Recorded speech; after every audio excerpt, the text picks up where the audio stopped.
जय जगन्नाथ। हेलो सांग मैंने केमती अच्छंती। मु आज पुणी आउ गोटे नुआ भिडियो आपण मानक स्वागत जनाऊँगी।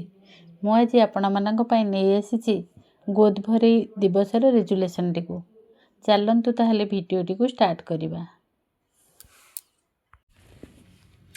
अद्यता डैश 12:25 तारिख दिबा 1 समय आम डैश अंगनवाड़ी केन्द्र ठारे गोदभराई दिवस पालन करागला। एठारे आपण माने निजे पालन करथिबा तारीखटी को पकईदेवे और निज अंगनवाड़ी केन्द्रर नामटी को लिखिदेवे। एही दिवस रे कुमुदिनी प्रधानकर गोदभराई करागला। तेणु कुमुदिनी प्रधान और तांको सासू स्वामी आशा दीदी किशोरी बालिका जांच कमिटी मातृ कमिटी अंगनवाड़ी कर्मी और सहायिका इत्यादि जोगदे आलोचन भाग नहीं। आलोच्य विषय गर्भवती मांकर खाद्य एवं शिशुर जत्न उपरे गुरुत्व। अंगनवाड़ी कर्मी प्रथमे उपस्थित थिबा समस्त सदस्य मानकु स्वागत जनाई आजिर कार्य को आरंभ करथिले। गर्भवती मांकर खाद्य एवं नवजात शिशुर जत्न किपरि ठीक रे निया जाई परिबो सेही विषय रे आलोचना करागला।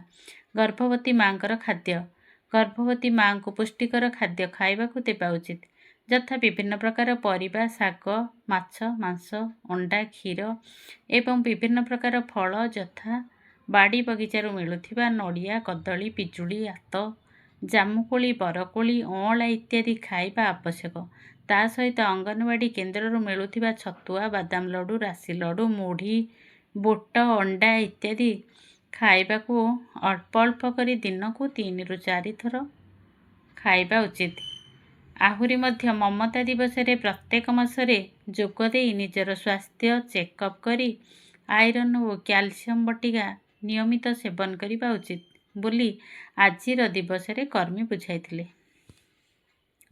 नवजात शिशुर जत्न माटी मेडिकल रे शिशुटी को जन्म देबा मात्रे ताकू तुरंत स्तन्यपान कराइबा उचित, कारण मार प्रथम हलदिया क्षीर शिशुर रोग प्रतिरोधकारी शक्ति को बढ़ाई और शिशु को विभिन्न रोग और संक्रमण रक्षा करे।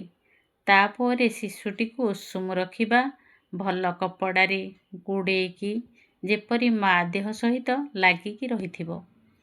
अति कमरे शिशु को 1 मास पर्यंत गाधोइबे नहीं, ताकू सुखिला रखिबे, नाहीरे किछि लगाइबे नहीं।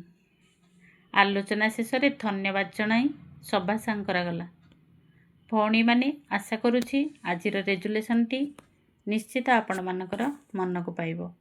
ताले प्लीज गोटे लाइक करिवे एवं सब्सक्राइब करिबा पई भूलिबे नहीं। रहिली।